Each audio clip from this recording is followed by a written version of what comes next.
আসসালামাইকুম আপনাদের মাঝে আরেকটা নতুন ভিডিও নিয়ে আসলাম।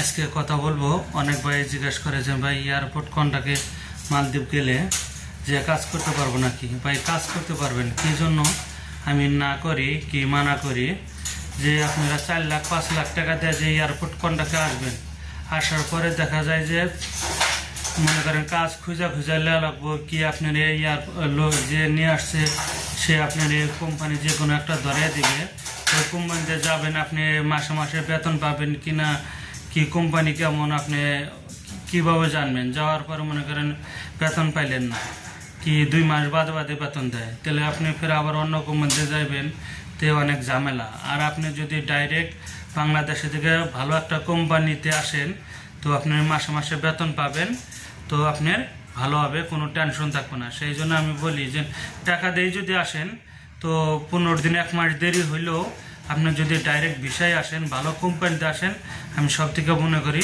ভালো হবে। কি জন্য বিদেশ ভাই একদিন করেনি কেন, অনেক দিন থাকা লাগবে। কি 4 লাখ 5 লাখ টাকাতে আসে, অনেক দিন থাকার জন্যই আসে, একটা আশা নিয়ে আসে যে বিদেশ যাইতেছি, বিদেশ থেকে টাকা কামিয়ে বাংলাদেশে যে কোনো একটা কিছু করে খাবো।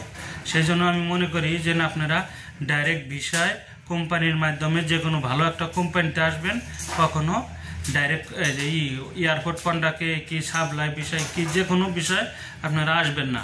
আপনার ভালো একটা কোম্পানিতে ভালো একটা স্যালারি ধরে আসবেন, আসলে দেখা যায় যে আপনাদের বেতন ভালো হবে, ডেলি মাসে মাসে বেতন পাবেন, আপনাদের সুবিধা হবে, 2 বছর বাদে ছুটিতে যাইতে পারবেন।